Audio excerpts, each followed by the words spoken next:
Arape ya samu achibi mamu akwaba ede aba Nnawotwe Yi dwumadie so Adom TV na ye live so ewa Sempana 4.7 ene akoye memene da so edura na wotwe kopim nondu unim se yedi nkomo papa bi ewo afidie so na nanso yesi nkonya na ye ba binyanto boase digest issues we are within the week no eno a ena trese arani tree headlines ne various stories ahodo a enye asem ketwa adwra ensem osi wadwra ene committee a set ya omu from dwumadi ase I think Tuesday na omdwumadi no so far say na asi akọ de ne piepie mu enra nipa bi a semeka say omo akere se committee no omo nkwa animu anka omo ye key members and say actors of the issue no nsusanso be ne de beba committee no adwumayo eso na yen central phone so Ruben yewo to play ewo saa committee dwumadi a wodie mu yenua be my raso sare donko ekopie committee nanim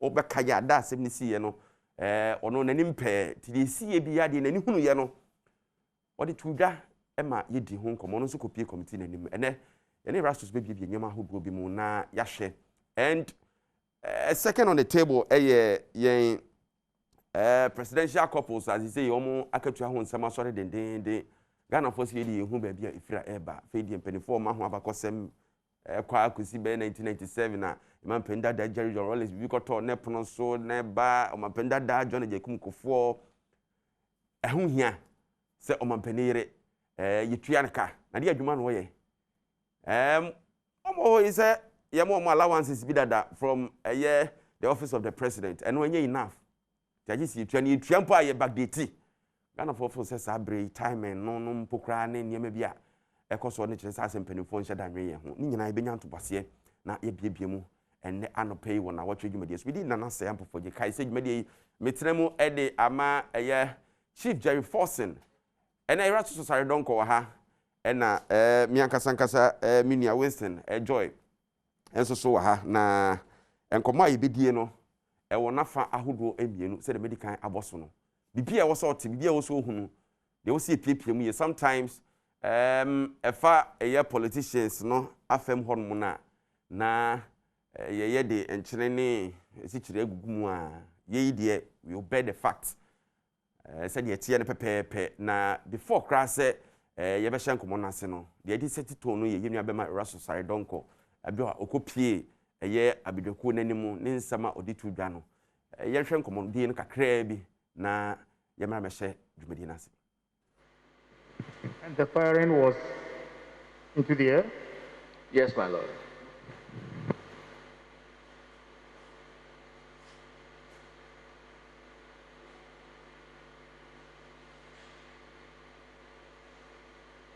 The firing, my lord, went on for about a minute into the air.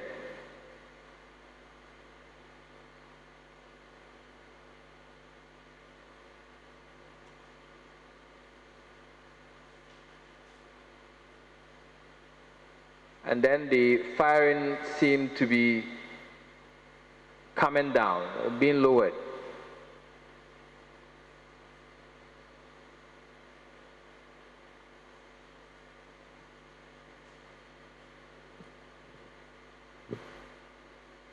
Please, can you explain that, or can you demonstrate that?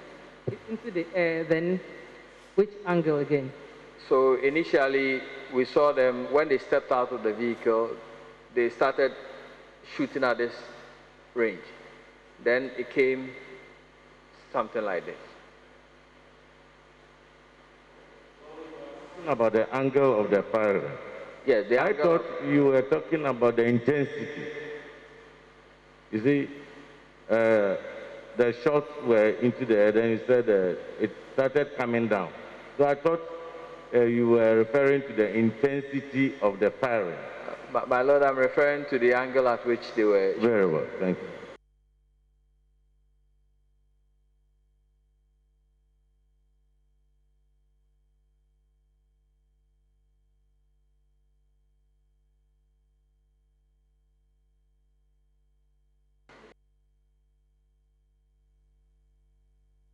So, in your estimation, how many military officers were at the scene? My lord, I saw 7.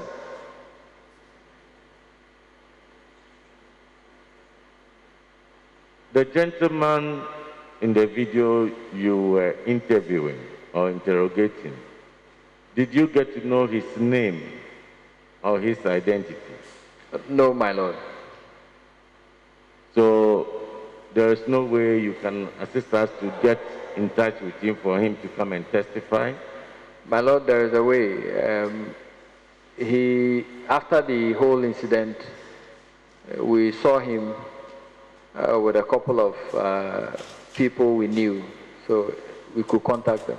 Yes, we just want the evidence and the truth to be arrived at for us to make the appropriate recommendation. So if you can get in touch with any person who knows him, so that we can extend the invitation to him for him to come and assist us.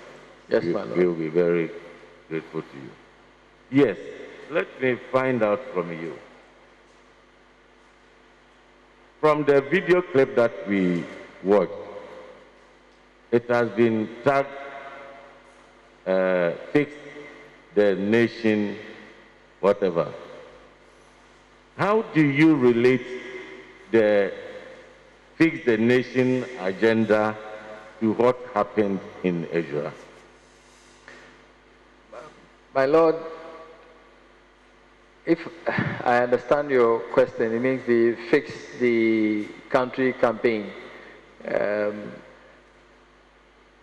My lord, initially what we learned was that the Kaka, the person whose death caused this protest, was a member of the Fix the Country campaign. We have not been able to independently verify that, but what we know is that he was campaigning and he was a social media advocate. In fact, the family showed us some of his videos. He took some of the videos while standing close to uncompleted projects, bad roads, and then he will he will add a narration to the video and then post it on social media. If that is what the campaigners tag as a member, then we except of Erastus Aridonko encounter with the committee, Ewo Kumase Prempe Assembly Hall to be precise. Hona Omu Jumedino Omu Edino. Sedimdi Kakan and Mewo, the host of Super Morning Show, Ewo Joy FM, Western Amwa, Ewo Janin Seni Fanswa Hano Pehina, Erastus Aridonko, and so Ewo Mensa Ebenkum. So, Western, good morning. Good morning. Bokodi. Nyankopon Adom was on Bible. Yeah, that trade and Punyankopon. Yana and go for him, say, Untim country. Oh, catch on there. Motimu country, Namaka Fantaso. O come fantaso. In your, I know quite a cabra for the Yaka Ghana for Incutenzi. No, the Utimuka Macassa. Yeah. And the Omo Horn and Maka Ghana Yansi and Casa. Only say secret to see fufu. As I had to be sad. Erastus Asaridonko. Asante Bema. that's it. Bokodi. Adom. And I pay off any too much. But that's it. Very necessary. Oh, sir. I was stylist. Okay. And also, as on pass him. Una, or can one some crowds. You can send us Assembly as who I just said, Erastus Asaridonko. Erastus, Kumasi to say. Kumasi Aboko. Oh, 240 ase. Kotokonzo. Holding. 240 here na kotoko ho ye dia nse Kumasi. Kumasi fine. All right. Na edra so to say. Edra hwadwo na ehuru ase kakra de. Okase ehuru ase dia na je say enro sangu. Amanfo bonyo. Nti omo expect bibi. Nti sa bibi no e na omo ka say ba ebe ma adwokra. Okay. Sa bibi no obetima to din. Bibi no say omo hwe committee a ebiebie nsem. Omo hwe ba bia bekwa kosi. Afa omo hwe say omo do madwuma no kwa wi ade na beba akiri. Nti say entanchi ana tentreni ana action be na beba. Eno na megidi say omo so ka kire wa omo dwen say no na bema bibia to din kra. All right. Unse yese anya di obofo ko hunu nwura nyina ene ye obeka.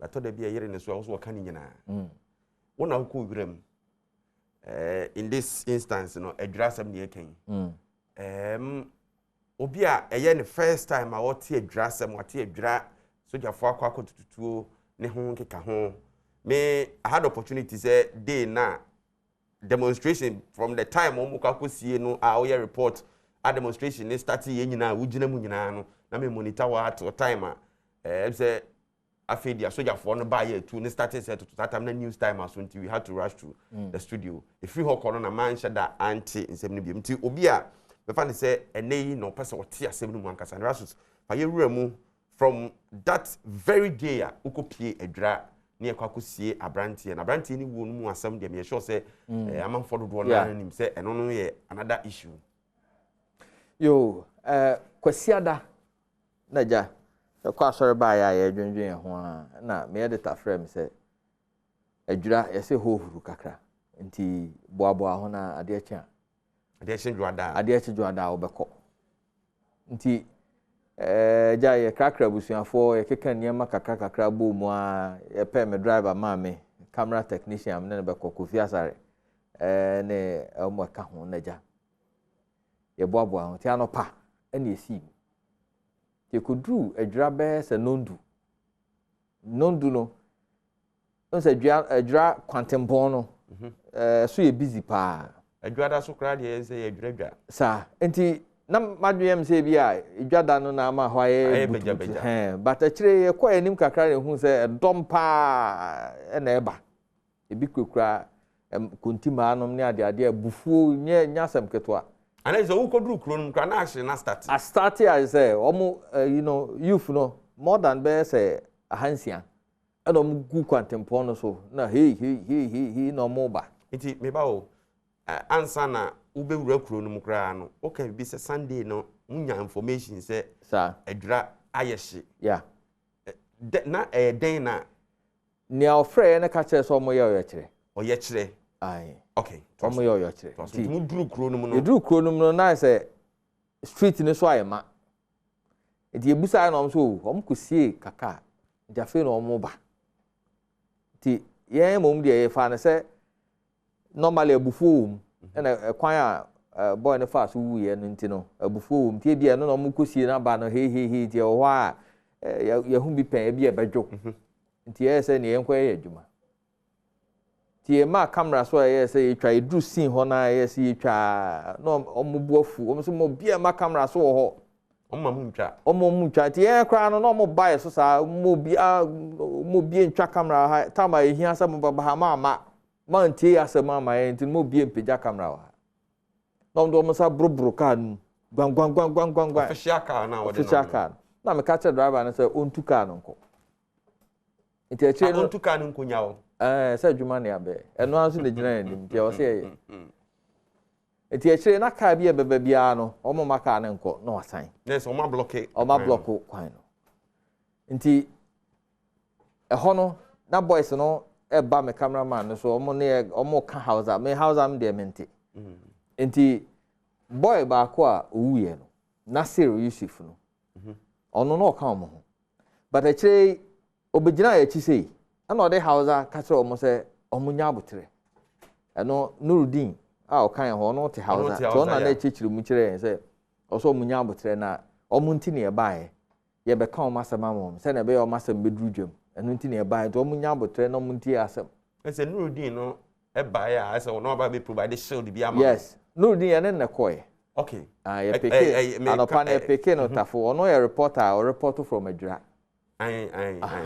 nti ya peke na ene no na ne nam to no ne boy no e na afi omo de house kasa kire omo a na omo calm down okay na boy no say obedi achi eti enya adwuma nti ono odi achi saa ba bia beku bia odi achi etora bia ya na boys na wa chire ni bi peso omo ba na o de house pipi omo ko na waka chese ye nko ba fufuro nti ekofo ha na etwa kakra ye ko mani ma na etwa kakra na ebam na etwa kakra saa na ye ko to odi achi saa de o ha no ese no obi ekwam na ye ko oye nipa osonwa obema mu obema pa osonwa chen osonwa chen me because na me deda na kokko so ha yani obema to ono na obo ban saa na yetwa na yekọ enim tie kra so yewi a ye ka kire mpanyimfo so wo mpe bi kakra ma no ne ade ti yekọ no na ebi kwekura ma ebi kwekura sekan sekan jack knife ibi ebi nsu kwekura kotokuro num ne ade nti that time na obo mo ho ban na emebunu no gu abonti so den na ekoso sabre no eti na kasa abufuo kasa ne ana omo kan basically ne se kaka e kan o mase mom kaka eniema enkoyi no ana o kam mom odi mom so they don't see any reason why also obi kuno eno ana na omo kan omo buafu ene abufuo de we could see from their eyes so nipa ne buafu no o kasa eti ye kono ekwa so no MPP for apata bi omo aye so omo ana boy na mo tre se ho na na kaka atatra as a parliament omo ko tra se kan MPP nsem ne development ni niema edi ho no no mo eye so mbebubu atofom ti bi twa no wa ha na bi twa no wa ha and apata na ba for at the point kwa ka ebo mienu no mo gina the side no so and be hwe fom bura and omo sa down ni nyina na udim ni nyina na etwa ni edim and omo sa ba na yeko eno ne ade a mehu so omo se no nti yekwa kakra eko yanim kakra yen ya na edrimika be di omanim ne etwa ne amo ma besen ne asa be di omanim ne etwa nti ye be di omanim no na kwansi ne hu se police water cannon kasiye no blue no eba ana chiri hu se operation covid omo military for pick up ya chiri hu operation covid eno nso di achiri armed men etim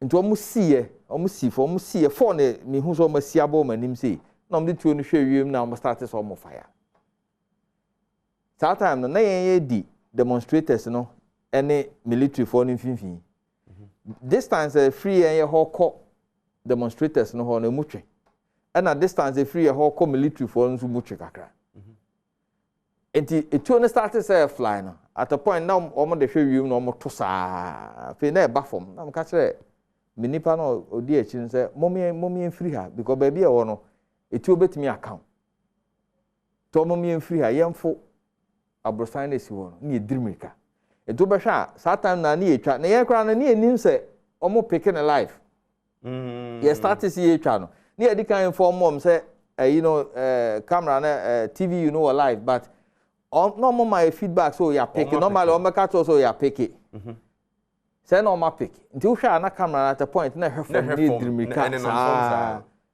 and ye for abrosan no but ye for abrosan na hu say guy no enkan ho. But I thought so no nim ha chen ndi bia no adwane afase ho ene ejina so ti afi no mo tutuo no etuo ne consistently omo to sa normal loadu no mo to saa ehun se soldier for train so wa kire omo so to na water cannon no di animu but emutwe enti water cannon no kwa nsuo no oto a enuru ba bia nipa no kra ho nso to no be say 2 times pe enti esro high one you could hear say bullets no fly sa bullets no fly ohu nyina nti say o man for hwe ndi omu eye footage no de e course e ho no kakra e wo your screens ne so as Erasmus narrating no Erasmus so nti na say mitie de wo kan ya ba bia na at a point mu gina no emu twe from police for ne soldier for no emu from baby a demonstrators no one yeah eti na adwen no pe minim so onye security person but you hu no na omu movement no metre security for no was towards nipa no so be disperse omu ana say omu gina baby e na omu air to money in fact omu started so omu fire warning shots no my idea was omu fire to scare them amomo dwane and am pa so almost start some fire warning shots no na omu ne dwane ebi dwane wura mantamo no ebi nso call machi no mu dwane te chire no hu se asetu ni yelo aba form kakra and still our moto tinama fo dwane you could see so mu dwane te ko gina soro ho no Wotun say ebi adwane ko say ebi ewurawura mantam na ebi nso ekọ sojafoɔ na chi ɛwɔ sei. Eti yegyina hɔ a yɛtwa mhu sɛ abrante baako ɔhyɛ t-shirt white na trouser black. On the 20 kan no teto. Abrosane yegyina so no street no wɔ anim saa. Mhu so wateato yɛ anim hɔ. Enti mrante na yɛdwane no. Ɔmo yɛ so ɔmo gya hɔ na ɔmo sa ba back. So ɔmo bɛfa ni na etuo no to. Etu hwɛ a ɔmo pɛ so ɔmo tam no na ɔnyɛ yi ɔmo twe na ase kakra na ɔmo pɛ so ɔmo kukuru no. But ɔmo yɛ so ɔmo kɔ a na etuo no tutu ndi aso ɔmo suru na ɔmo sa ba na baako yɛ bowl no tam no to ne kɔn na ɔdi ndrimika. Eti kwantinam te so ɔmo teatea mu ase ɔsɛ etu aka baako wɔ ha o. Na babia ne yɛn yɛgyina no na wɔ abrosan na ase. Eti mogya no na ohu sɛ ɛtene kɔ ekwanum saa but unhu nipa na etuo na kano no no owo ase osa but mogya ne de unhu sɛ mogya no hwie wɔ hɔ saa. Entina still no moto boy no top form na still no moto amanfo dwane na no moto etuo no to ya over time sometime ansana afi omo down mani na omo kɔ pick up no na omo kɔ ansana yɛn yɛtimi asi fom aba bɛhwɛ ne yɛkɔ so ase hɔ te ne emugya ne gu kwam hɔ nya asɛm keto a na ohwɛ babia na abrante ne da na otun sɛ kan na saa no wada mugya hye ana ororo nti mugya no ayesa kɔ babia ɔkɔtɔ finally no ɛna babia na baako no wɔn so ne mugya ne ade kakra hɔ ɛna ehu sɛ ahemfo no adwira ahemfo no mienu omfra brisi omo eba asin ho se nana so omo mra mehwe no mate se ti obi tutu ha mra mehwe nto mba no mba hwehwehwe ho na mebusa na se ahwan na de sojafo no bai na sam o kan ne se ya amfa sojafo na amma se omo matututu enkum amanfo e do mba so mmebo ban ma so ndwebra o ahemfo no ba ka kire no yes but later ye share no Ejura government hospital ho na mbusa no ana o se music and did soldier for na buy a music municipal security council I will draw and did soldier for na buy eti efiri ho kɔ de na se dom no o ma tension nyina wo o mo prepare no ne etu aka o mo no nti na o mo nyina be gu Ejura government hospital crowd aba ho enya asem keto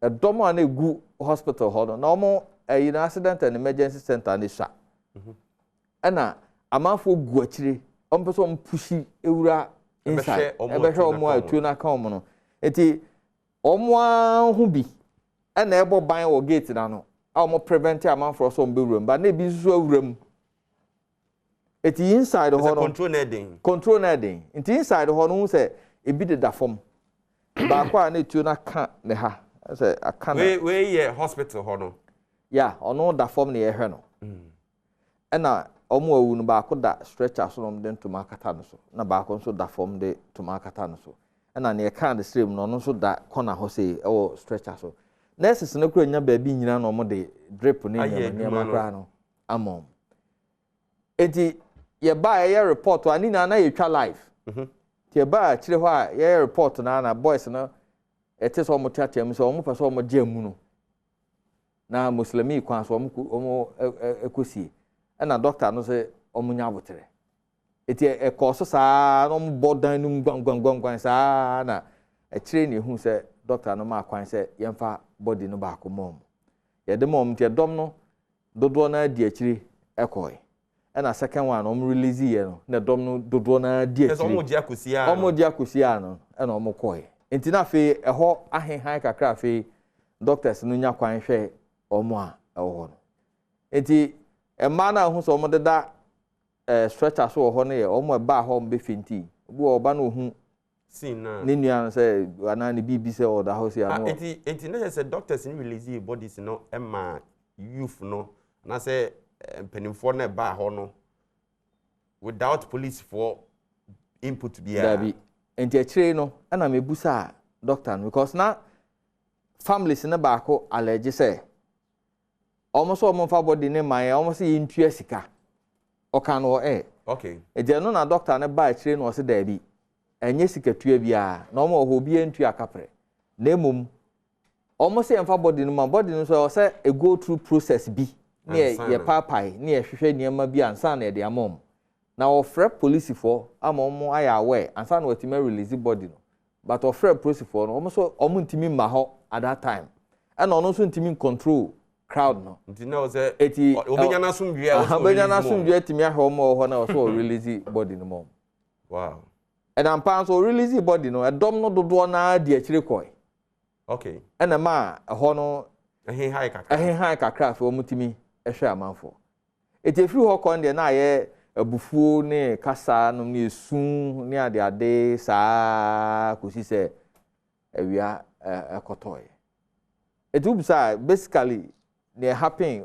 that day no I don't know all right hey asemu eti erasus asare donko ena ote say o my we an eyewitness account ono no gina ho as a reporter akwa cover demonstration ewi akire incident no the sisi kan ho obomu ade amaye we've been joined by Dr. Thomas Boaben, University of Ghana Business School ono so beboa na enen komo no yedi doc yemo akwaba boko de yeda twedi ampo nyankopon asiye pa mame ko Winston minim so follow adwa event yi kakra from abantie yi ni wuo ni munsem asiye be kan asem na asiye nyankan ye nkokora no nwi a ensempi na asi akire mame nje woni share comment wo de akoso odi kan when the abra oye kaka macho kaka on fanchen why se kaka se kaka ni bi na on friend kaka muhunu boye ntia on fanchen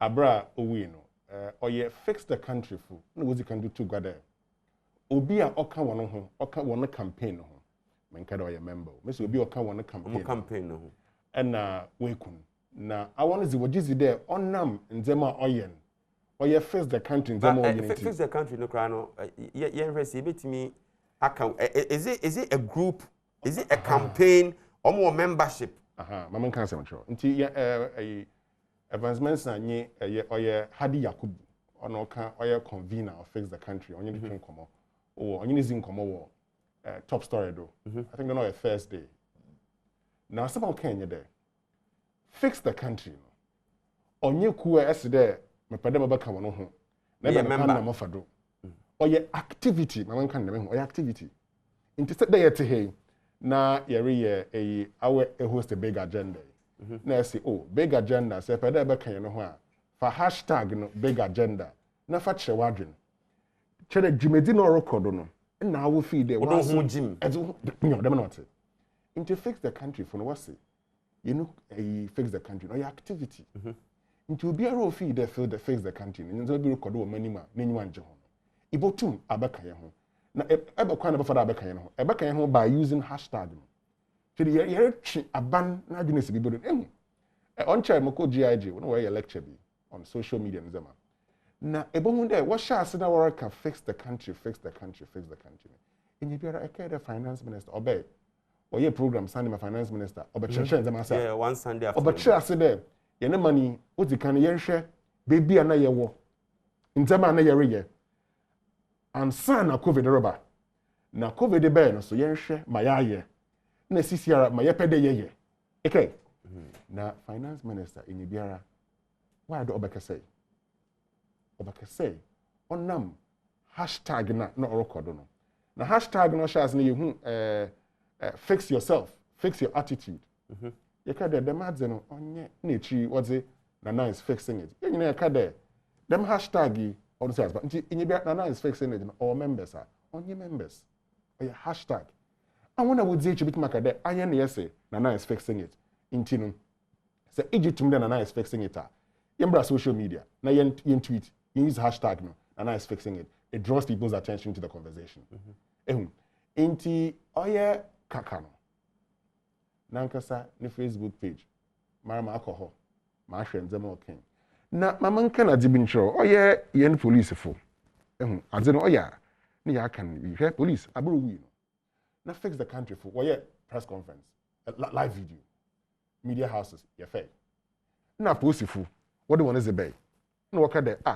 adi inye dey not e Twitter a police fo ni o say about watching Kofi no say the suspects are Ibrahim Isaka alias Anyas and Fusaini Al-Hassan, currently in police custody.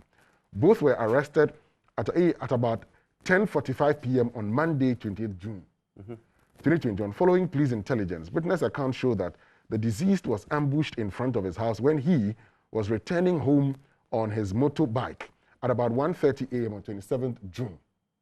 I can't forget the 27th, but please say that on 27th June because now at 1:30 a.m. He was rushed to the Adra government hospital and later referred to Konfanochi Teaching Hospital, where he died at midday, 28th June 2021. Police investigation will also extend to the rumors that the deceased was a journalist and a member of the Fix the Country movement to ascertain if the murder was linked to his work or movement. Please appeals to anyone who has information relevant to the investigation to share with the police. Now, Erasmus not say, the massive obey, you can there. Apos if say, were shishim, the inyebiara, kaka, ukuno, fide, or you fix the country. Police people, what worship or can fix the country. Now, inyebia ononti and the wukuna. My brother, police for why investigation? Investigation, intino, one no kakade, kaka, wukunu because I fix the country activist. There's something I know some trophy in your day. Fairness. If why one live video? What you mean? Fix the country where one live video. What's all? On them the main tea no wukunu. And so yet the police for this in a kahon kade. A post for say or shishim say on your fairness. Minima to crow you because in Yemen a messy obi no say me jizi de no wukunu. Now the other side no say and the official position, because please no share, please no share. Please will say, you're shishim, ni yumi. And we not Erastus are can't now, but before so by Erastus assembly, ma yema amount for the benefit of kaka ne videos now no on share kakra then what they no atwa so to pacho yen share abante kaka ne videos a ya na o kire nioma bia enkoyie ne ho kekeke ka ho wadwira amanfo bi susu se no nti na yikunu no yen hwe kakra no man kiti bi ampenimfo adi ato entu ba ho ta ho mfu bi so enne gana ma yese wo pa wo All I am saying is I am a member of the NPP. Whether I like it or not, I am a member of the NPP. But I have seen that for many people who are campaigning Fix the Country, when we say fix the country, Nanado is not the cause of Ghana's problem. The problems Ghana is facing now were not brought by Nanado. It is not because of Nana that we are in this situation, which is making us talk in this way.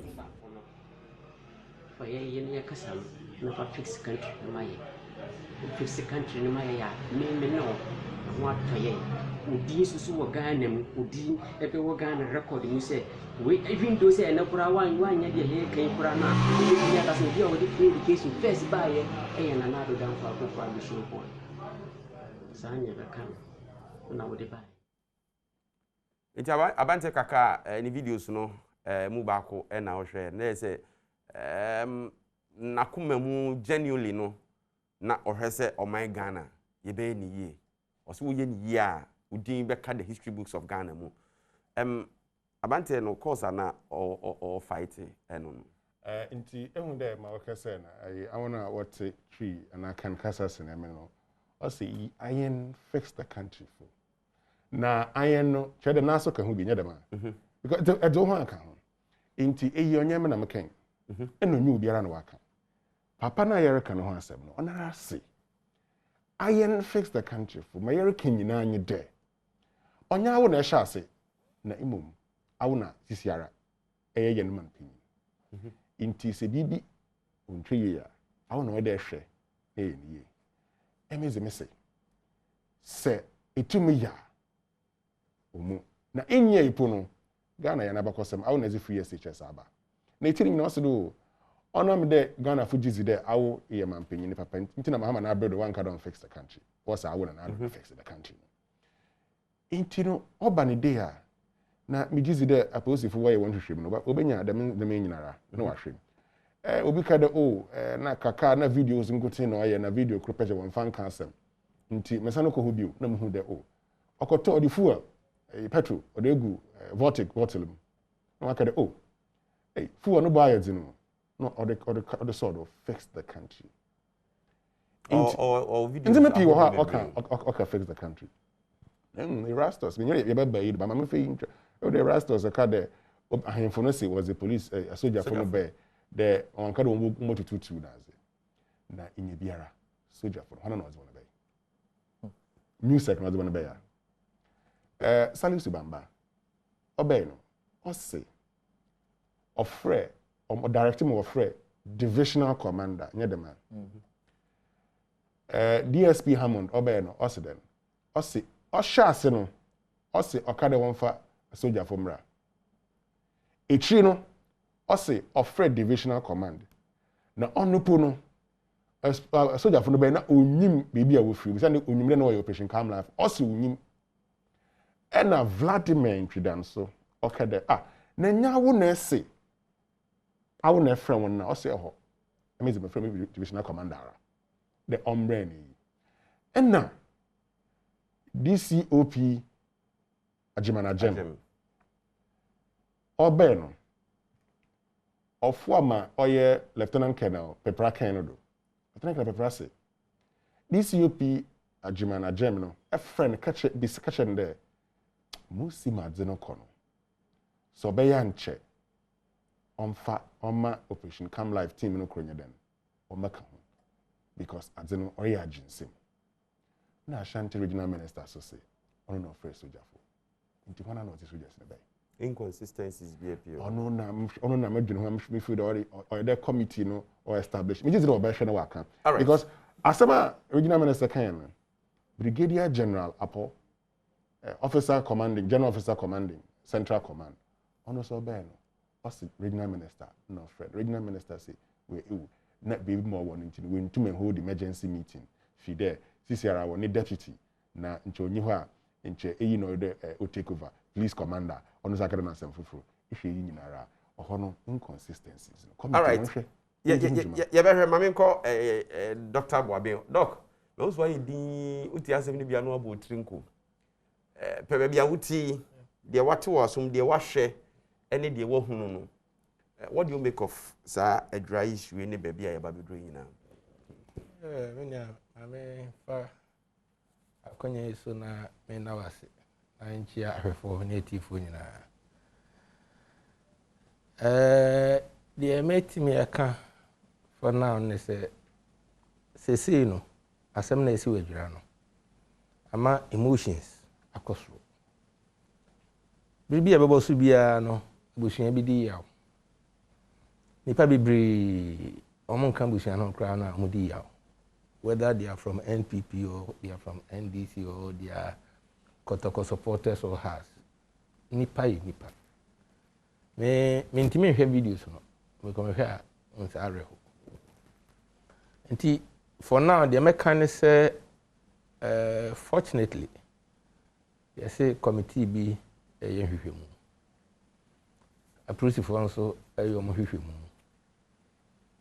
enka be ya free na ekoyi kosi say be nya bibi pa gina so because report na ba no we can say this is no enka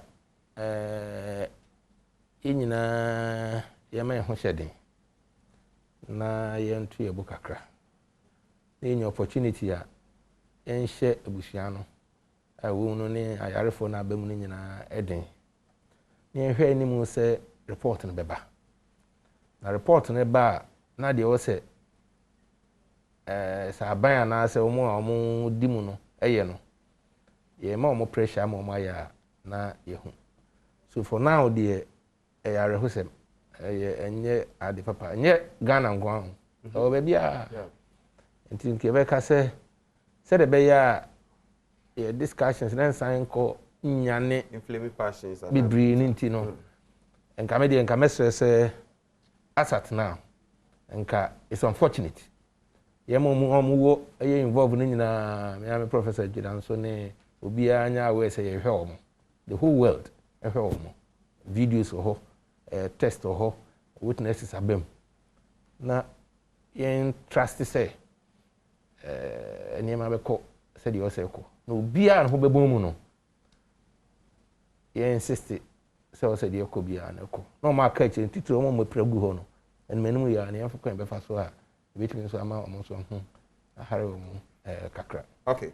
Not to prejudice committee Nejuma omo but Erastus me kai say after say we appear committee no anymore no there was this blogger our Troy say we say ya twisted wasem wa kan you say then me name say who read this story no me want a screenshot cry ewa ha. Okay. Na me kan no obi cry na send mami no say dia na ekoso ko sa ade we eko nanim ga na e friend no Emmanuel Debra Drafo o Twitter ana o tire sa ansem no say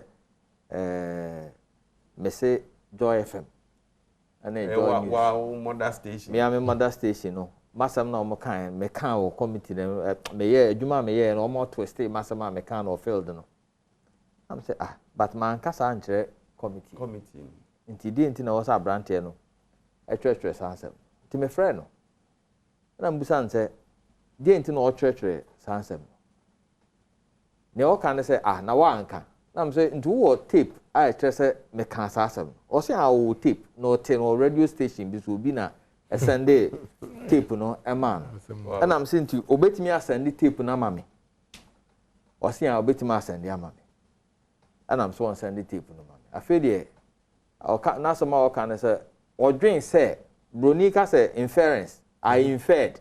It means asem me tie dey but ma dwene ye me say na misisu say eno na ma me de kire pa kire enti afa dey ono na dwene ye ne say eno na odi atwere sa asem a we screenshot no dey all spread o social media enti me ka tell me see no court afede initial finally oba no wabetwere o Twitter say asem we no twere screenshot ni na me de twere Emmanuel Debra Drafo.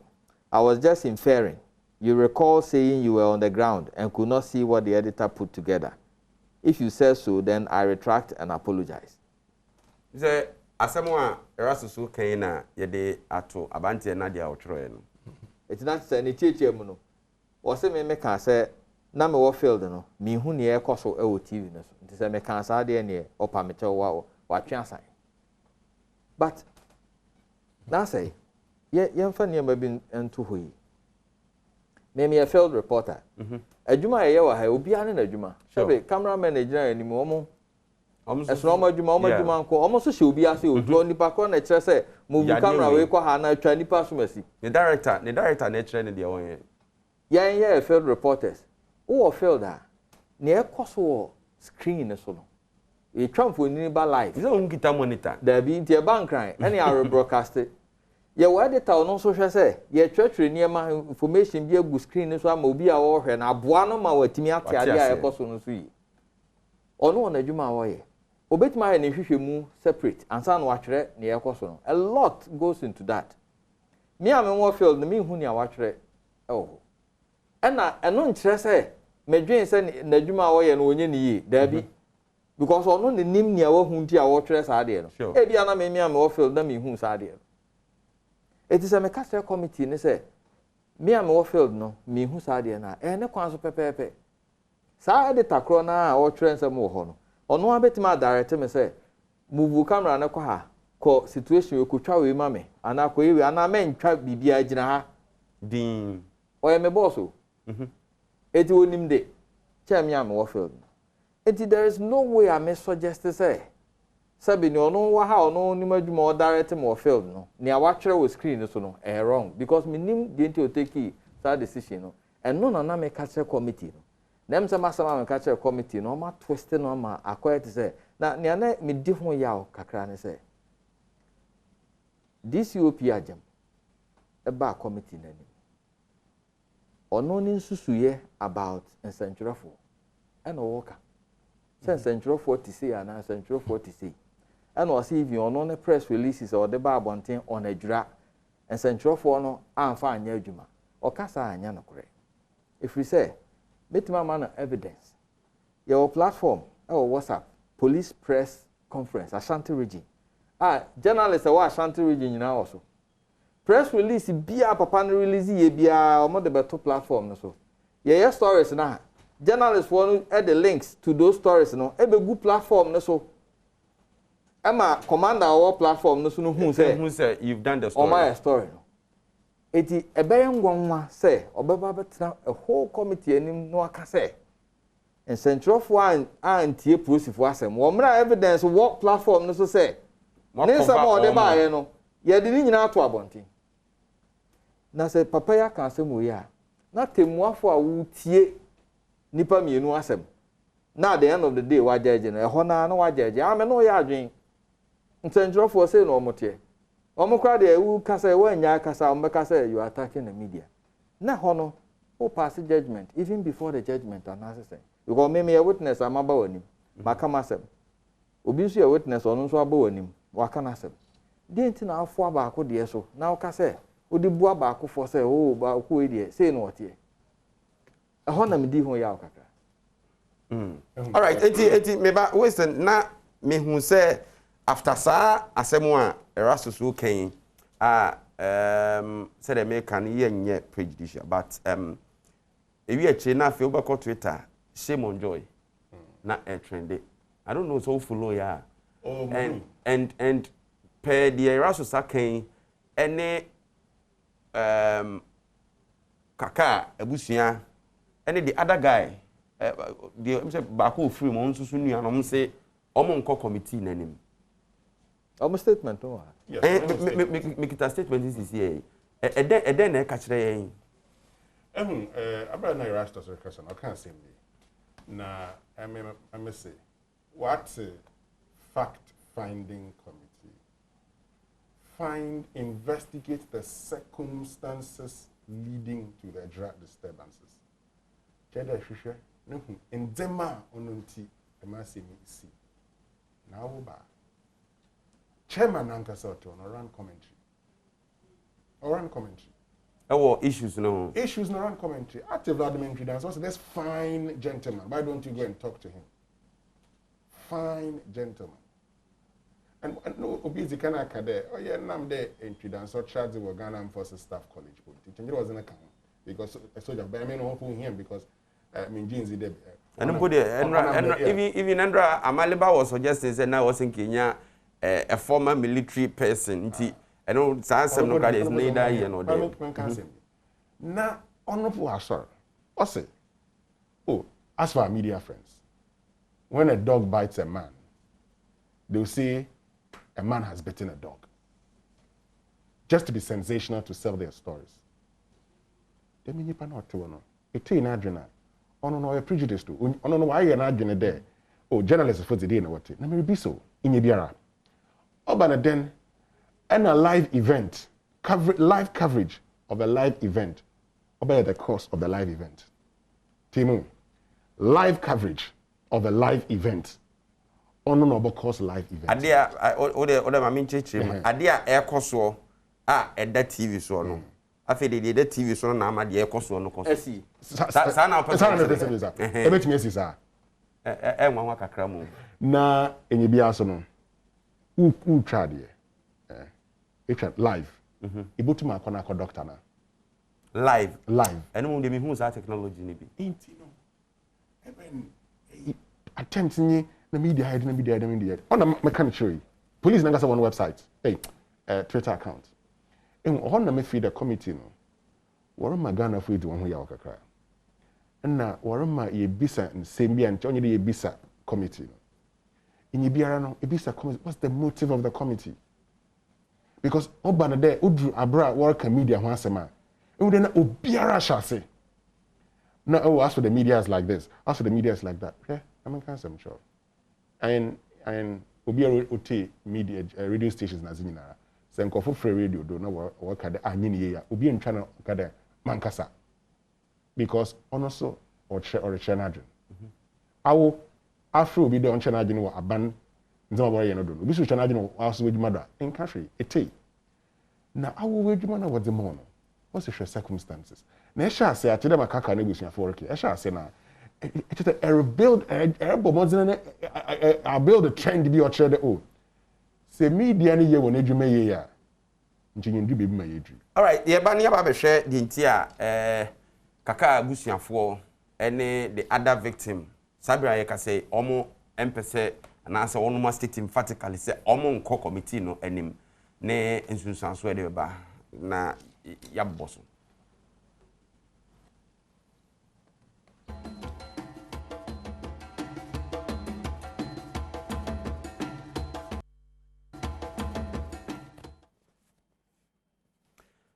Yamo akwaba bia mu de aba na Nnawotwe dwumadie so ɛwɔ Adom TV so afi live so ɛwɔ Asempa 94.7 na amanfo messages ba yebenya to wase na brepam yakenkan messages ne be but mamenkɔ doc ho biem na yenhwɛ se de ne yɛka no yebegya committee na moma yɛ ɔma dwuma se de yɛse fata but here's the case nipa enim so ɔmo yɛ key actors like victims ne families no omo eso omo nko committee nanim and ohwe reasons are omo mana as a omo confidence say no krebe dead no e hwai kofom then e be yafa we ho ne nsusu so be kra na wo committee na adwuma no so am say me da se biem hardene because the entire yenya committee no and as a ban power committee no ne say ka ombegina na obia ne ho mu ana so betumi aboa no enya mu arehwe mu and this for whatever reason say obi gidie a wo committee no mu no ekofo mu a ya na emwa but the entity na be ma obi gidie a wo committee no onko ho kra ehwe akofo one question was try na bia ye answer na se kwan bi wo ho betumi afa so amasa abusuafo no ye no modi nkomo na omasesa omadwene na omakọ committee na animu a ende ehia pa every say even though atete akenkan bi say bia committee no adwuma ni bi wo ho a na kasa bi wo ho mbeki na ya akọ say omo ya tra omo tumi kura so because say omo de omo ye hwemu apedi esiye nyomo na ebe kire de odi bem ana de odi fo nanso no ebe hia se obi kura wo committee no so ana ye wo sa adwen ne se bia asia titru ye nsentwerefo yi ye make sure se ye nka no bebre ema because obi wo ha ono nyanko ye kura but ebi ade o te wo radio bi so ana wo te obi anu nti no wo si woni sa ade ame nkokra ano so MY. All right, eti doc, sebe before so do one no basic no ma yentie ensem a kaka abusuafo no edi to dwa reasons into omso omon ko yentie kakra bi na institute a conversation here. Unanimously taking a decision not to appear before the commission. This is our reason. Our reason is so simple and so concise that the commission's mandate was to find out the circumstances that led to the unfortunate shooting of the unarmed civilians. So we are of the view that we will not appear because our testimonies there will be used against us in the law court. So this is the main reason why we are not appearing before the commission. Actually, we are not prolonging issue.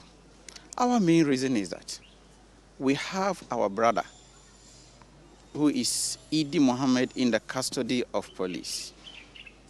We are of the view that what we are going to do, all our possible best, to get him out of the cell or prison is what we are up to. So we are going to take all the necessary measures we think is the best for us. So we are not prolonging issue. We are going systematically. And so until ED is released, you are not appearing before the committee? We don't think it's necessary now. Our main focus now is how we get ED release. And that will be investigation by the police. and not by the commission. So we are of the view that the commission's mandate is only about the shooting incident, which occurred when we as a family, we were at a funeral ground. So we are not witness to that. So what are you going to say there? Or you ask me how did the shooting happen? I don't have anything to tell you. I don't have anything to tell you. The only thing I can best tell you is that the youth of Ejura don't have confidence in the police.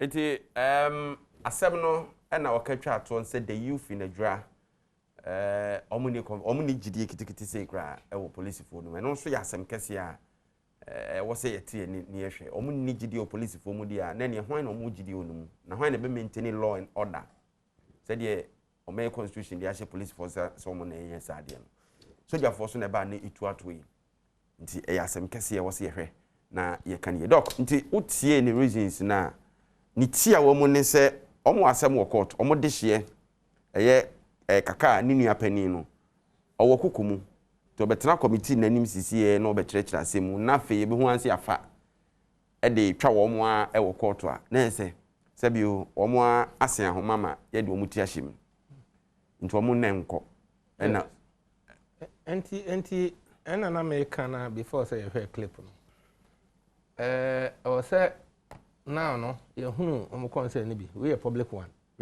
I'm sure some money ma be real e bi shem e bi omo hia assurance or say ye ma omo hunu ne ma ni say oh there be o ha it will not happen so nya say obi be catch them say e be union no nti be di adanse there be or say omo hunu the entire committee no e wo ho because no can be say omo nti asemu no the mandate of the committee no omo no omo nka ho omo do for say for shooting very good and the bin so anomo hear some background information be even proud to say be kra omo kra de share no kra e free mu no enti no omo I say there should be a communication so nya say be a committee ne te ho ne afro say bra enko akeke they should do some background work no omo assure wo mo with a clear commitment say the be ya omo no so sabi ombeba mpo a no omo say omo ba no enko di ntia omo and the dangerous aspect the last statement no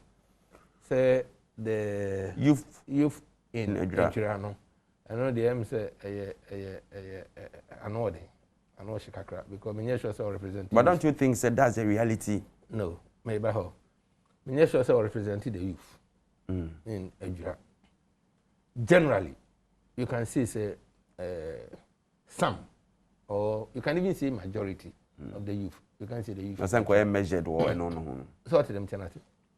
And why the youth in Ejura no omo need confidence in the police? Because now no as my can the one problem pa military no. On problem is soldiers so. Because say the police for na tutu no. David. And you know a DNT and no need confidence in the police. Is it not per event leading to the shooting? No, is it not a fact to say I'm need confidence because as almost started say almost ATS chrome no. Say ka police for ho nti omo gidi omo ka police for kraba back ni ombe kasa na bibi no. Kanti ase be ye adwuma. To the extent say we say military for be mu no. En confirm the Adom yi kan. No. Say o ka say we need confidence. E wo ni mu a different from say na ho odi ni sachen. Please for home, yes, Mitier, one of the traditional rulers. I said, oh, they tried. They had meetings upon meetings upon meetings with the police. And you for near idea, no. And you know, I'm a say, almost see your body, no. What's emotions near idea, no. A honor, a cofa, a jeans, problem in our buy. And you almost police in idea. Say, I know where she can crack.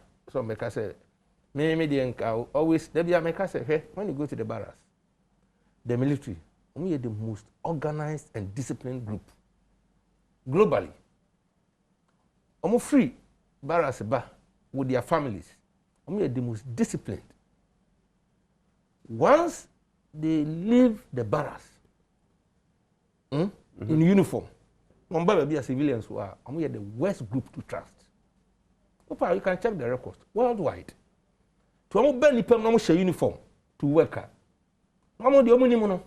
it has nothing to do with democracy no nema nema keka no nti no it is very important for us say ebetimi dia atouch me bia no I rebuild it now because please no na ebetimi solve that problem. We understand say the moment military for no ebeti esi abonten aba issue bi na say negotiations say easy dia can action ko. Very good. Enti na for now no even as we hope say niema be form no what we need traditional religious tribal leaders to work with the police. All right. And the representatives of the youth. Very important. Yes, we cannot continue. Obi anim de besi china. All right. Erastus, mame sambra hobiem they say wono adwira no akọ me kai say udi some days, right? Ewo adwira ansa na ofi ho. Emabunu ni bi no mu di nkomo even in the heat of asem na nkasa kra no. Baby ana afa mu ankra na yepese attack mu wi akiri ase wono mu nyina ebenya ntiase ana onam a woye wadwuma nti nkomo de wono mu adi bi akọ akiri. Utie de spokesperson for kaka abusuan Kenya chese emabuna wadwira enigidi wo police fo mu wo nkomodiem sa de ni piem nkomodiem no ebinom expresses sa thought no say omo entrusted police no but na my background be ntia but na dodo na no de omo asem na nye police fo no omo asem omo ne soldier fo na wasem na ni titiru pa nipa no mbo DMC Salisu Bamba ono na omo dwen say on na hye ni nyina achi asem ni nyina sa na omo enu na omo kan bebre from abantie kaka awuo no to we mu beba ni ade nyina na omo kan nti police angle na de nipa kakra bi da mte so omo kasa omo kwa no post for omo nyo omo ni so ba be adwuma papa bia mo but dodo na no de MC na no mbon sobo because omo dwen say adwuma omo oye no on serve omo interest or serve ono ni interest na wa ye niema bebre omo ni nye ho enti omo dwen say no omo sound political na say omo no na ye fa we nto say parties mienu ni nyina na ka omo ho bo mu ye sa wa ye kire oh okay MPP NDC okay omo aka say we o NDC di we o MPP ayi na no ya kan adwua bom MC ni empe no ana omo dwen say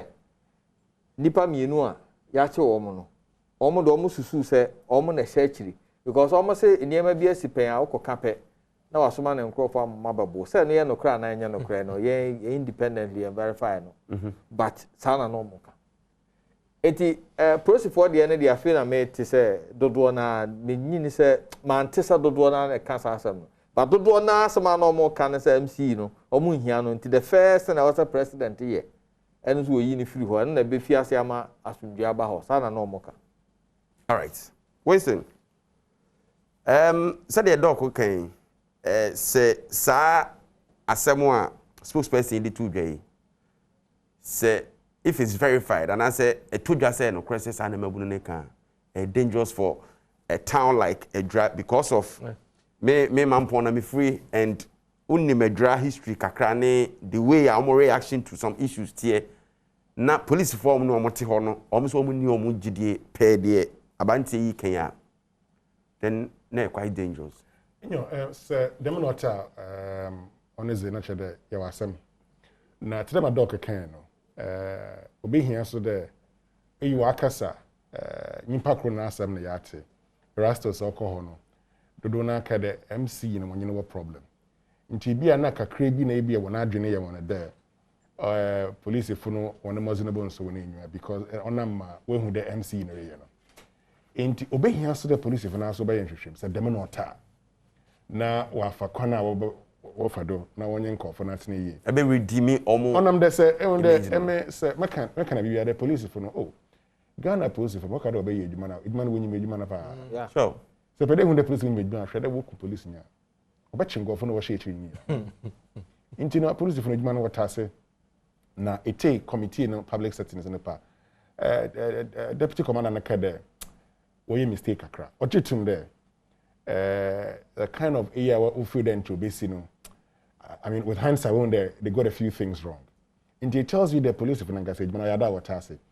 In terms, but oban dem a say asemisia ma wa hwene nipa ono no ono ma raho na yawo wonu mu nti no obaka nsɛmpi na dem bri no obehia de oye apostle no batonsa na wa ma ebusuafo no hu de apostle no wonyemo nam and they are there to ensure that they get justice.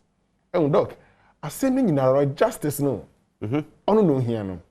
And the committee and the ebusuafo no de we follow committee na we hu de mo si man zema ko no we do pede we ye na we ye nzema no hu bi de me ebusuafo no rekon yezi kana ka so de me ka de first day mo share committee no abra MC ni be no hu de committee na na we be some questions ni ye because MC will be some questions in time and not around comment no we can stop is a yes or no how no there MC you know committee no send the right some I mean very important questions good ma ohia CC and the committee will je commentaries na run no so je commentary na run now be able the committee wey won adwuma so what could our run commentary na nkofu hu de am there wo online bi na ebe wie na report ade be ba no so nam za line no ko na wo beka de che ye kan se me kan no ono na nkofu mpe se me kan no kra na me pesem di we say Ghana for titru ye nyadwen bi se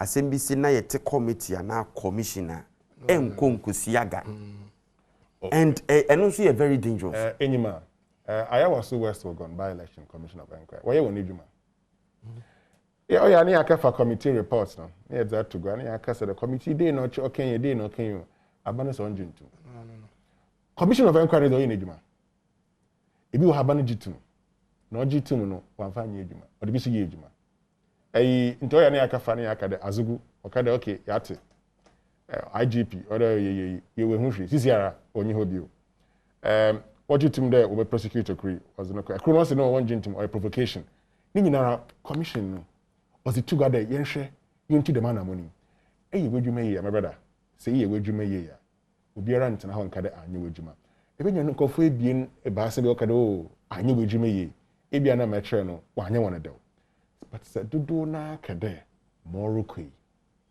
hwena sesa no chede waso bibi wo abrabo mo de hwena sesa nti ono wakade public opinion no ono nchede do obi kan ho asemara na ajatum but nkofudu na kade dey na eta ebia na ente dem na emum wo pardon no me unze me bia ye no mo hu de dem na ete nti ono me kade committee no so or there so what one people try na money on you bushafaka so they want kasa because say we ebusuafo ankasa this is about how adwen or they who they may be what I say because what was share in dema osia onunti dem benadan my youthi work demonstration here okun bi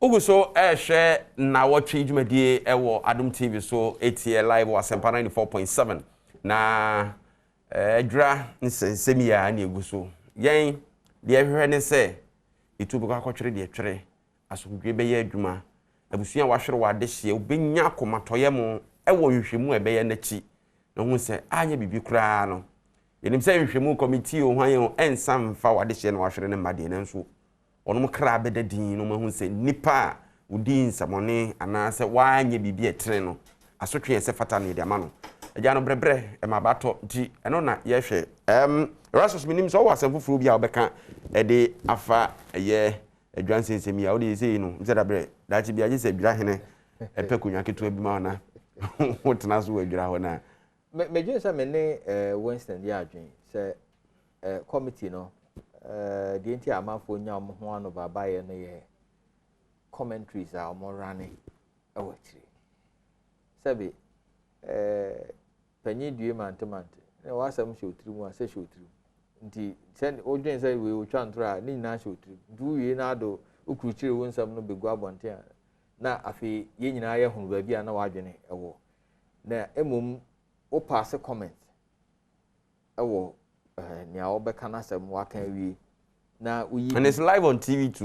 See, yes, obi ehwe uyi bi na de abeka asem wo ha na wafo we so na adjectives no yankasa ya adwuma ekura ye ka kire wo say embellishment ni ade embellishment ni adjectives ni ho ahwan no ye nyim film eno na ya na de asem ba enti ko kan fine gentleman ebi obi ono ti ana wo hwe no wo hu sa papa nso ye fine gentleman ebi ana ni ye bi na ni enye ho na bi sa enti the more awo ka sa asem no na o describe amanfo bi adwuma say na tie no na wa dwene a wo de ya ade na atemu a wo de beba na wo da no adie ekwan bi so ano ana mdwen say emwa ekọ na nim no omotimi eyi eno fi ho na omo ye omo adwuma ana nhwehwemu bi wo ho a wo se ye for example regional minister video bi o de bai sa video na social media video na ko social media obi a de tutu ba bi na o de bai I was expecting say military there be more cameraman na odi omachi ba hu no bebre mi ni no personally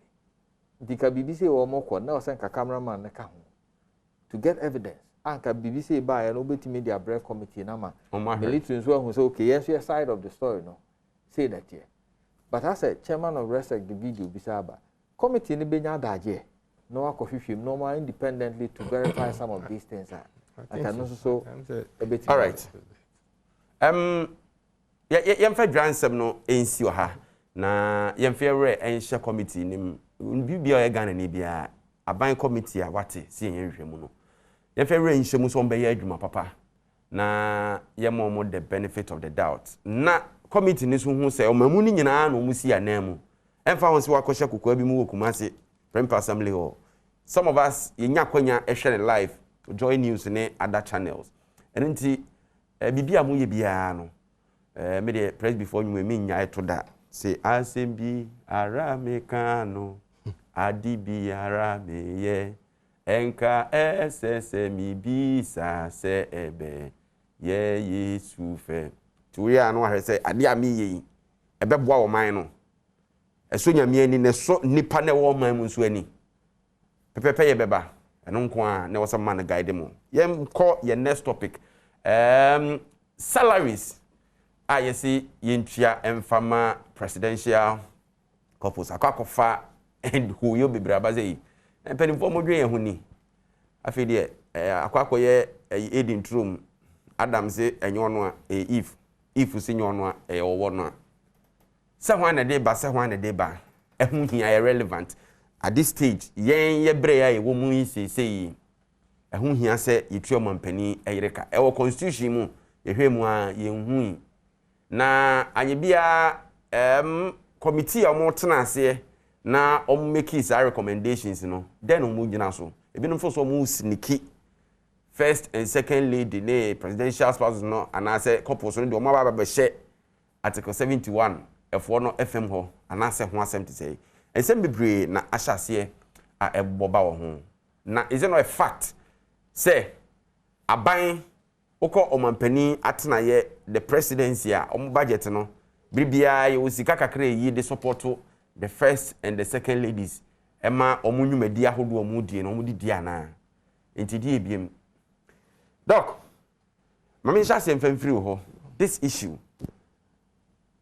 nipa bebre adwapa ebinom so nti omo ho ase obu ho no mate na opeso ote ase say then na ekoso because o hwe and just about 3 days ago napkofo omo besuin so marketua akam months embae enra just enra nyumre story of a forestry commission for omo nipa youth former form youth in afforestation ayentua omo to say there were a number of issues ye wage bill ayesu say omen yesika kakra yenya no eno na consume ni nyina no ase time bia ye pekwan bia faso de bia ka ho ana se nipa ni deserve ye pekwan bi mfaso ye mfa mo mo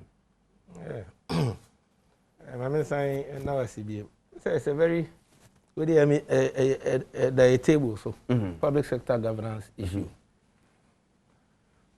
First question I say be say on is enkosi sabre no e dia na ho kwan be na e do mo faso because to the best of my knowledge na evidence ho say sa first and second ladies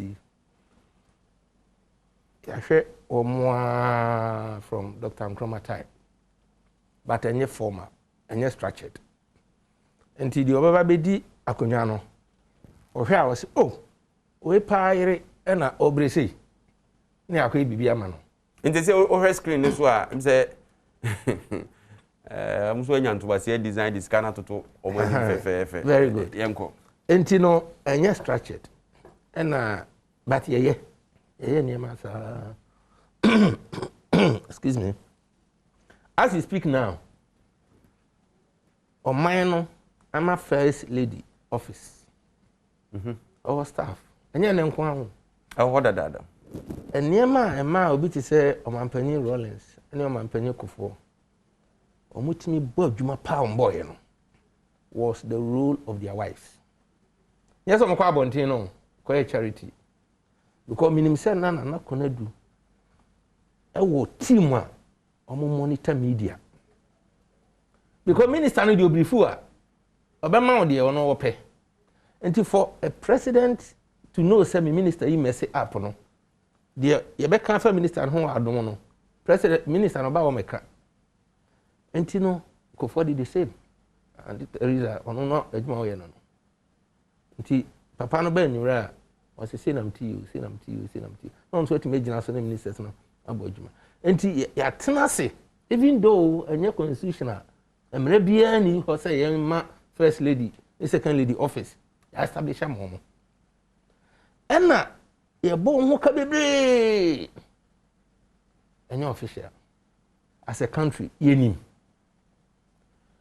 say you let's have fair say hey e ka ye boyi depende nipa also obetumi aka say yema we 2000 obetumi aka yema 100,000 yema na say ene say almost say afedie ye nya ne mra say apart from office semono uni aban mu a first lady and second lady ye bebo akonhoma see to me no wo hwede omo ye dada formation bia Ukraine no ye boka crash scan ye keka no na see in structure the dia na enkugina president ana say obi a penase ma na say so na ka be sa enka boni bia ni ho nse bi enka bia be so wo de enka bia so mi tie de to aso no na no ka ya magana ni bia hu se sabi omo amba yewura late emisata okọ nti na yere we de no didi obakunafo no very good nti ye di bibi sa to ho a nka efe na ovanchare mama mi su so jamende enti producer Mr. Obon fa doc is the man mama mi why Mr. enti minia but the problem no ne say one the timing of it ebra asem na bedru Ghana for nchen no two the presentation akoya se bibi fufuru bi afa ni yeye prekope yenye bi da 3 edi enti na se na ye aba ye ho so se ade na ye no ad hoc ye no kakra ye nyina mra bi aso no se yenye mra de but asoma na yenye ntum se ebe ya edi enti na ye de koye chi akostati free 2017 I can't say yes scan betia no it free 2017 edi enti na ko with retrospective effect very good 4 years why do we have to go there send no man no ya jetum say yenye sei sika no say na kase no ya jitum say yenye ntum ye pese ya ye bibi engogina obi aso ne yakotutua no ya hu obi mobo oyo mampanyin yira ana oyo mampanyin abedi akire yire wo ho obi aye hu se die eho akohia se de mo hye nkrate etia na enti efiri ene ya na wo kyene koyi edi enti na yakọ yachi memeti he ya se me bompa ya se ja ai papa bo beto ne yem no be ka so be ma me percentage kakra salary increment ebe sha se free da ben o ha to one be ka se 2022 what did I say? So why do we go back to 2017? And one of the major issues. 2, Mate, who be can say who he said already no, ye mom a certain amount say allowance and I feel you more salary allowance in bijai allowance in you saying allowance no for them when you know see a streamline say you 2 hour more and I 2 hour you 2 hour dey me give to me say hia wunya de man pe o committee nipa no me no me nyina ba gi to me say if na na kuna do time am panyin yire no abodwuma papa he aduma na na kuna do ye o mamu ha no wotime quantify ntua neka aduma anti Teresa ye aduma na adu ye nya se odi ni kuna chi o meti se na obi kan se odi kuna chi kwa de ntino se tuaka anya no kra na do yire sika waje charity mu di aboa konfo no chi kolebu ni ade kra no enti se nipa no wonya committee no se say dia anya na fe be ma kwan so am ya monitor track na anye bia o man no ye de adwuma bi ahye omo nsa so omo nye ni yetua omo ka I say officially no yem fa adwuma bia ye ma obi appointment but you infer o man ni nyina ti se obeka say ye ma na hema adwuma ewo utumfo fie ebi one man adwuma but not say formally no waka say onye we ana onye we say enti say nya sa ade na ye ka kire mo say wo mo ba because tat na da no so no so for pen a tro letter ma every single entity o memu ha so man is car or the be man ana or this kana onfa nya the personal charity ana enye o man charity enti na make can say structure na you can say oh okay now no man ya to mu say opposition no role no let me receive microphone from outside we now call who say your president wife something international body yeah na association first ladies Africa first ladies yes I'm saying Nancy recently krana your first lady na president very good and Lodi na so and the most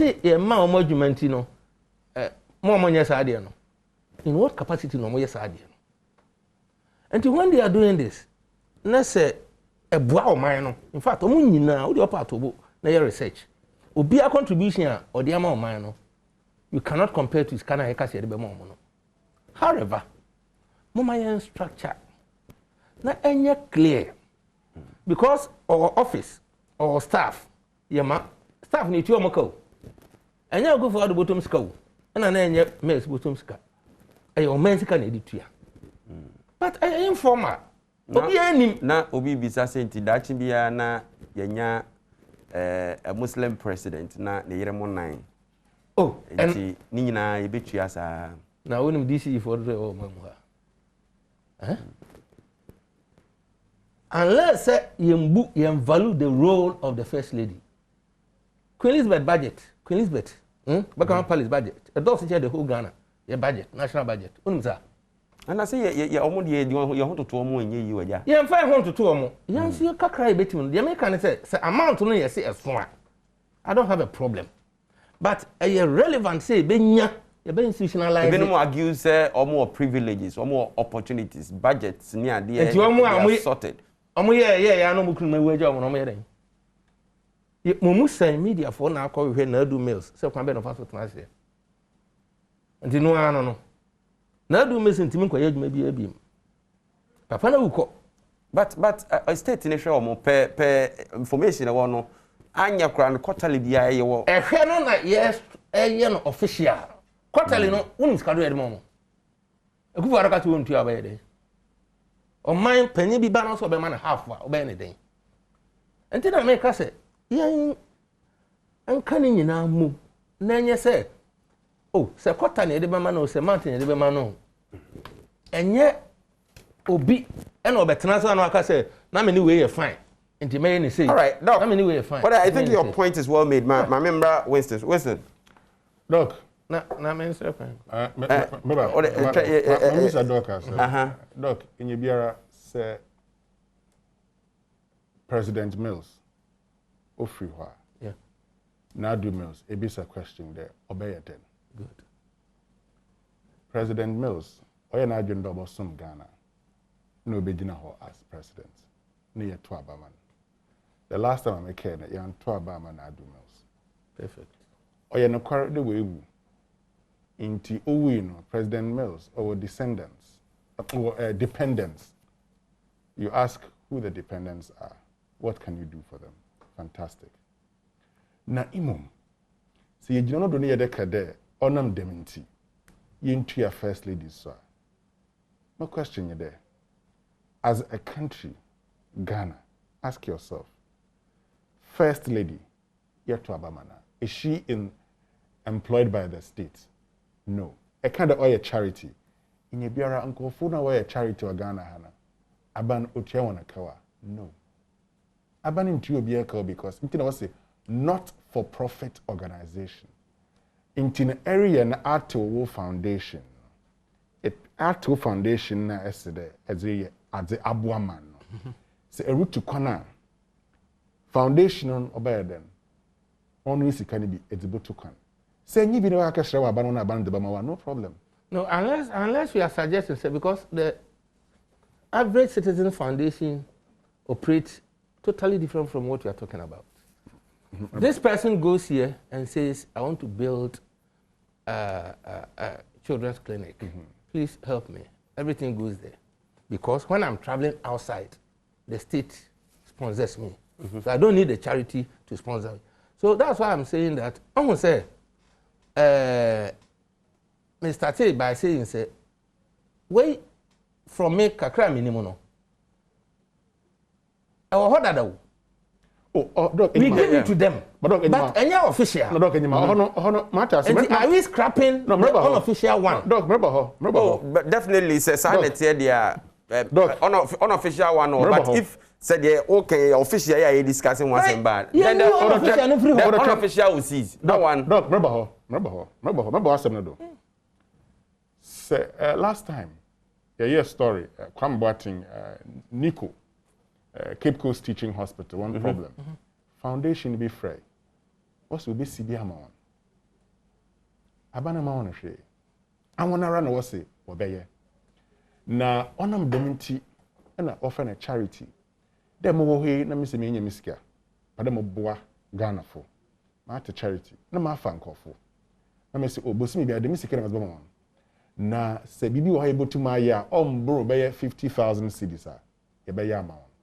Ono no odaho enyo no nti na aban ba kada miska na me try no kwa so said okay your first lady so ma ba o ye adwuma so what if we have a lazy first lady why na adwen say me de me nya hwe me de me kunu na ya to aba man nti be sam na akeka me na so no mada na yitua neka ti asema Ronald Reagan okan in 1982 also you know with the first lady government gets an employee free they have her just as busy as they have me. America won't more sika as first lady. Because the last time I was checking, and kid another one told about. Now America pono, Obman first lady parties na private parties we the banner able to check out. In Ghana, regional ministers, and I say this on authority. But US has a budget for first lady. Remember. Me say, Ghana. Say a regional minister, Ufie, on the minimum to America, Bosumuson, or the Widziban or the bro from the states, about no check-up. One son, Ubi Biara. Oh, this is crying. Even this is. And several CEOs. In Biara. Mampinin, Ibo Chena cow, or a tax free. Nisi Canopono, Esha, Bibiaman, but still ye Chena cow. No problem. Messi. Them first lady conversation. Oh, my baby. This is not the time to have this conversation. First of all, I'll get to. And that's how I started from. Yes, and no, it's been recommended and approved by Parliament, so we should discuss. Say if we should revisit it and. Mr. Or no the Parliament, the previous Parliament. The seventh Parliament. Seventh Parliament, no approve. Or me do them go for that court. Now, in the meantime, no. Presidency will put a hold on that. to the determination of the court case. But even before the determination of the court case, no, one gentum de one let us not go there. No, but the problem is, and so should they continue let us not, the unofficial one? That is more dangerous. Remember, unofficial ones or the J. Why? But it's there. It has been there from independence. It's convention. We must stop. Okay. What is this justification? Then it's a different discussion altogether. Someone should tell me, what is the justification?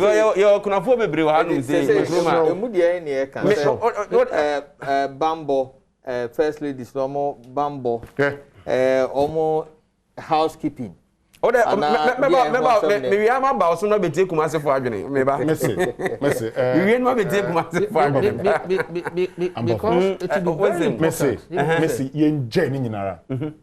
Even the former first ladies, they from crying. Anna, I don't count. Former ladies, no. Former first ladies, no. So my card my former first ladies. Not the current one, so here be. Yeah, man. It will be former first ladies now was it Washe Nukun on benevolence level. You can decide to do that. But even that I don't subscribe to it. I don't subscribe to it because I come into the moon. The original idea, the original idea was that because during the military period, life had become very difficult for them. So as part of the state's reconciliation process, no, can I say demon coffee. What two on Frazido? I'm on shade. Since you are a president, if you do, Ejiska. Ebejiska na kisi time Ibu. And Ejiska till anytime they increase a offending. I took 71 for BBI. Obacount. Etasa. Until those ones are taken care of. Messi. As a developing country, you're in Unisika. Ye the margin free ho. Ye free ho. Na allowance no so yenje because our a first lady ukun baba wabe the president we the ban obi anka there a first lady mean intimi nyewe djuma ayina na yete ho and because of yan big manism into yesterday is the first lady intimi nyahwe fine we agree intimi nyahwe ya ukun na kitchen odibo show. It's as simple as that. All right, we ba ma ba erasu sasare don ko ho na eba bitie ono nso se de kumase fu di sa de ho nkomo no na yaje yentwe ho bra sisi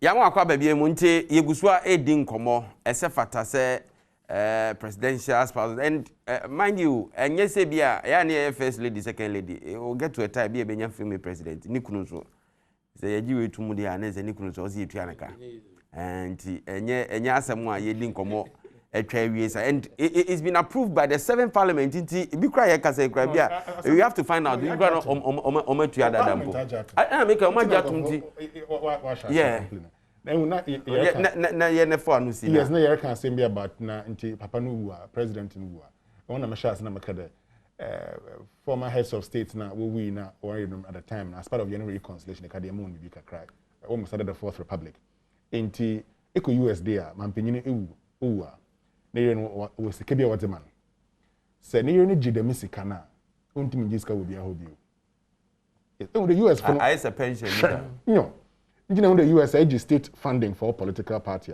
nanyen where you want them ibutum I'm sure that Ghana is the same thing into our year president as you at least dependent will be taken care of by the state. I was reading something right now Peace FM online Momuko to era Deputy Minister of Lands and Natural Resources George Mikuduka said will you want to see the first lady and the second lady selling at Makola? Ono na oye yen big manism problem na oya makana. The Ghana say it will be the almost somewhere. Nipa ni free there or be shawdo because and then see your photo also do expect them. Boris Johnson Abraham or drive or ride bicycle man or for train. Why? Was he above the other British citizens? Why? Intino, my brother, asem no.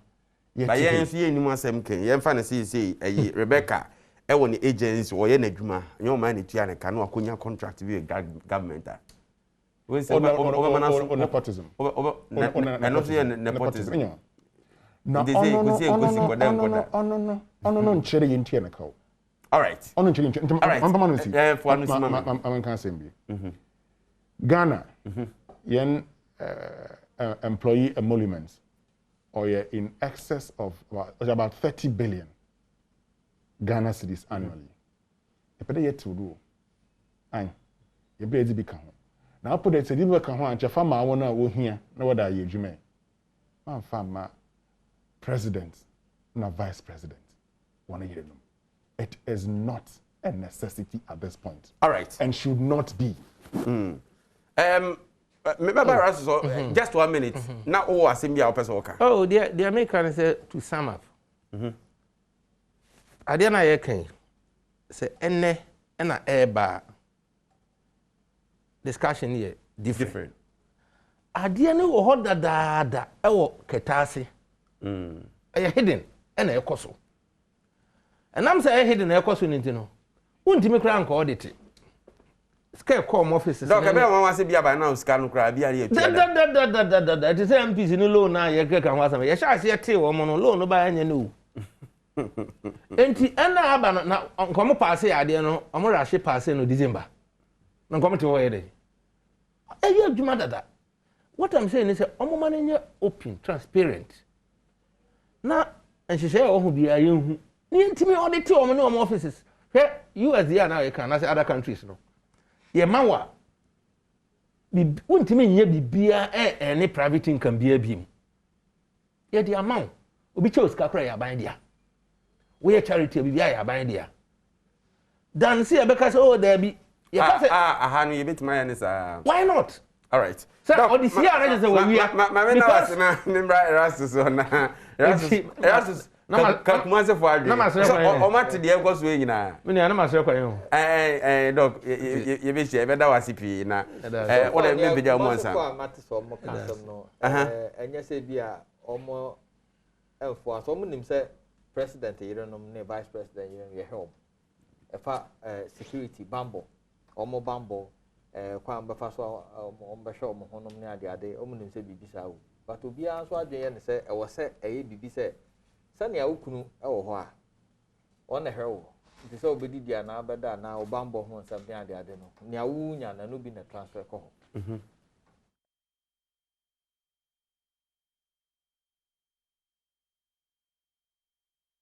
I mean ankasa itself na nye emremu odin God say aban si emremu odin aba na obi amia na bosu covid emremu sikani ho eno nti ye woni pa ye ntui omoka besi nde napkofuo ni ade matesa aba minim sa aba dia aba napko na to mo so so say e ma sa na no mo frɛ no mo send message e ba dia budin mo send message no 3 months arrest aba na say sesi am no ka say a teacher for America ho bi omko kira de afi no so ye si ntua afi no ebetua so no miensa 3 months no besi ne teacher for bibiri boso me miensa we ka we de nkema ba koda ma boso me miensa no kwa ntua besi ne bibiri eniama bibiri uko hospital hodo ne ade eniama nkitinkiti bi te say dialysis machine num ne ade abetimi ato even vein finder cry de hwe nkola veins na etimi aye bebi ne ho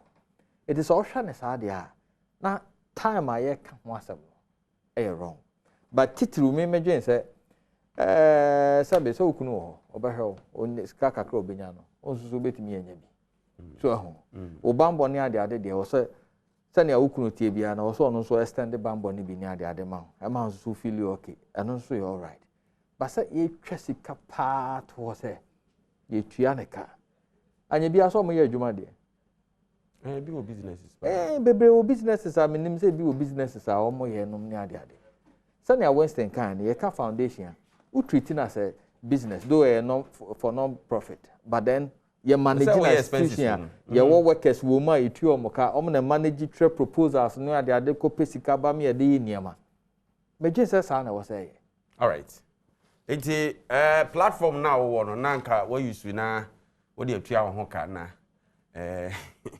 obi send a message BCC say enye wan say be kakra mampani ma no enso so ebeje salary na che say ebe bi ekeka kono ano ya den ymbia phone lines no na omanfo embrem kakra 0302221701 221702 221703 221704 we have just about 3 minutes na yenkoba na watwa de tew edi amaye na watwa dwumadi na hwe wa Adom TV na utie wa Sempa 94.7 0302221701 221702 Restin messages bia no asem na American share message I know ending massa already but no na and it's like yeah politicians is why na ho se hwe omoye because akwanya mo every true sad dey we ye true mu na parliament anima meji won ho your parliament for na what say I want na work there we boko court we be anyway hu he was part of it so almost representative nti why they see we no work there je there as no be one can in ye man why they di no we dwene won ze hu ana me sure no we dwene won ze hu no when it comes to emoluments ne salaries ni ade na em say we scratch we dey na we so scratch because president ne article 71 for the baba parliament na me say that I want na wo ye wo kado ye mfo ye court no ori ye bisa won asem every time no hu the mazi dey not what the parliament wan kankana say kankana ya why that time they raise red flag na CCR Ghana forecast na waso so dey mass American bi na say medwen say oman mu privileges ne benefits sorry say producer me ati say time na aka no yentimi mpeke course no ntimi sere mo mo try say mo friend mo fanche yes stand to me ni nema stand ma executive ni ade na edoso pa I was here training BM. I was here training. Now, a constitutional review committee, on report up to now, you ye implemented. Now, review also your constitution, cry to me. I never be brave or one. Now, yes, na asania ubu sabi workers are motiti on some year juma mamu ubu ma bonfia kakra. Because sir, and some year king no it was factored. Our constitutional review committee, one more report more. And they are two baby. And ye dey be favor yen na ma for bro enya simple sir ukonkrase weighing scale kaka ye di weigh akwala ubekọ no ne boy ese obani ebi ni ho ene 2 days bi abeto fuel because fuel ne boy no say fuel na abansu ne mu house say ho but omo no mu bu ni free but ye free aye ukonkrase kaka ye fancy listen me baby atofu ala Anton 2 days sa ho any you are Ghana yana yen fuel mate western amwa host Joy Super Morning Show and Erastus Aredonko asante bema love you chef kumanzi ni asante mantem de obwa bi di nana se apofo je na se nkoma Just Go ni production team ni nyina maoli ni omo maka nyame adoma ye be se share da foforo